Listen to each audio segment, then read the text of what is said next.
ഈ പട്ടീനെ ബൈക്ക് ഇടിച്ചു എന്നാ പറഞ്ഞേ. ബൈക്ക് ഇടിപ്പിച്ചിട്ട് ആള് പോയി എന്നാ പറഞ്ഞേ, കണ്ടു നിന്നവര്. അപ്പം ബൈക്ക് അതിൻ്റെ വയറ്റത്തെ ഇടിപ്പിച്ചെന്ന് പറഞ്ഞു, ഇടിച്ചെന്ന് പറഞ്ഞു. അപ്പം അങ്ങനെയാണെന്നുണ്ടെങ്കിൽ ഈ പട്ടിയോട് ദേഷ്യമുള്ള ഒത്തിരി പേരുണ്ടായിരുന്നു. കാരണം എന്താണെന്ന് വെച്ചിട്ടുണ്ടെങ്കിൽ ഈ മീൻകാരൻ ചേട്ടൻ മീൻ വിൽക്കണത് ബൈക്കുമ്മയാണ്.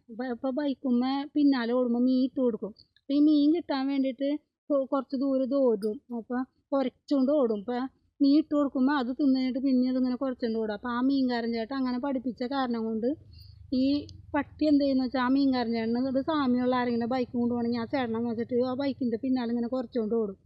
അപ്പോൾ ഈ കണ്ട് നിൽക്കണവർ വിചാരിക്കുക അവരെ കടിക്കാൻ ഓടിക്കുക, അല്ലാന്നുണ്ടെങ്കിൽ ബൈക്കിൻ്റെ പിന്നാലെ ഓടാൻ എന്തെങ്കിലും ഇവൻ്റെ സ്വഭാവ ദൂഷ്യം എന്നാണ് കാണുന്നവർക്ക് മനസ്സിലാവുക. പക്ഷേ അതിനെ പഠിപ്പിച്ചതിൻ്റെ ഒരു കുഴപ്പം കൊണ്ടാണ്. ഇനി ആരായാലും ബൈക്കുമ്മയോ സ്കൂട്ടറുമ്മയൊക്കെ മീൻ കൊണ്ടുപോകുന്ന ഒരു പട്ടിക്ക് ഇങ്ങനെ പിന്നാലെ വണ്ടിയുടെ പിന്നാലെ മീനിട്ട് കൊടുത്ത് വണ്ടിയുടെ പിന്നാലെ ഓടിപ്പിച്ച് അങ്ങനെ ഒരു പഠിപ്പിക്കൽ എടുക്കരുത്. അതുകൊണ്ടാണ് ഇപ്പം ഇതിൻ്റെ ജീവൻ പോകാൻ കാരണം. ഇത് വേണമെങ്കിൽ അതിൻ്റെ ഏതെങ്കിലും ബൈക്കിൻ്റെ പിന്നാലെ ഓടിയിട്ടുണ്ടാവുമായിരിക്കും. അപ്പം അങ്ങനെ ഓടാറുണ്ട്. ചില ബൈക്കിൻ്റെ പിന്നാലെ ഇത് ഓടാറുണ്ട്, കുറച്ചുകൊണ്ട് ഓടാറുണ്ട്. അതിൻ്റെ കാരണം അതാണ്, ഓടിച്ചെന്നാൽ മീൻ ഇട്ട് കൊടുക്കും എന്നുള്ള വിശ്വാസമാണ് പട്ടിക്കുള്ളത്.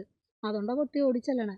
പക്ഷെ അത് അങ്ങനെ ബൈക്കിൻ്റെ ഉടമസ്ഥ അങ്ങനെയല്ല ചിന്തിക്കണേ, എന്നെ കടിക്കാൻ ഓടിച്ചു എന്നാണ് ചിന്തിക്കണേ. അപ്പം അങ്ങനെ ഇനി മേലാക്കം വേറെ ആർക്കും അങ്ങനെ ഒരു തെറ്റ് പറ്റരുത്. ഇങ്ങനെ വണ്ടിമേ മീൻ കൊണ്ട് വിൽക്കുന്ന ആൾക്കാർ പട്ടികളെ ഇങ്ങനെ പഠിപ്പിക്കരുത്. ഇതിൻ്റെ ഒരു ആത്മാവ് പോയില്ലേ. അപ്പോൾ ഇതിനെ തല്ലും കൊല്ലും ഇടിക്കും എന്നൊക്കെ പറഞ്ഞ ആൾക്കാർ വേണ്ടതുണ്ട്. അപ്പോൾ അതിലാരെങ്കിലും ചെയ്തതായിരിക്കാം.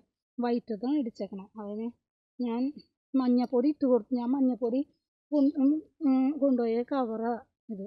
അപ്പം ഞാൻ ഇതിൽ മഞ്ഞൾപ്പൊടി കൊണ്ടുപോയിട്ട് അവനിട്ട് കൊടുത്തു. പരിക്ക് പറ്റിയത് ഇവിടെയാണ്, അകത്താണ്. കാലിന് പൊക്കിയപ്പോൾ അവൻ കരഞ്ഞു. എന്നിട്ട് ഞാൻ മഞ്ഞൾപ്പൊടി ഇട്ട് കൊടുത്തു. അതേപോലെ തന്നെ കുടിക്കാൻ വെള്ളം കൊടുത്തു, അത് കുടിച്ചു. എന്നിട്ട് അവനൊന്ന് കരഞ്ഞു. പിന്നെ വായ തുറക്കണ്ടായി 2-3 പ്രാവശ്യം. അപ്പം ഞാൻ വിഷ്ണുപ്രിയ ഡോക്ടറെ വിളിച്ചു. ചായപ്പുമില്ല, ഫോൺ എടുക്കണ്ടായിരുന്നില്ല. അത് കഴിഞ്ഞപ്പോൾ ഷിബു ഡോക്ടറെ വിളിച്ചു. ഷിബു ഡോക്ടറെ ഫോൺ സ്വിച്ച് ഓഫാണ്. ചായപ്പുമില്ല മൃഗാശുപത്രിയിലേക്ക് ഞാൻ ശ്രീകുമാറിനെ കൊണ്ട് വിളിപ്പിച്ചു, എന്നിട്ടും കിട്ടിയില്ല. ഇനിയിപ്പോൾ ഏതായാലും അതിൻ്റെ ജീവൻ പോയില്ലോ. ഇനിയിപ്പോൾ 4 മണിക്കൂർ കഴിയുമ്പോൾ അവനെ ഞാൻ അടക്കം ചെയ്യും.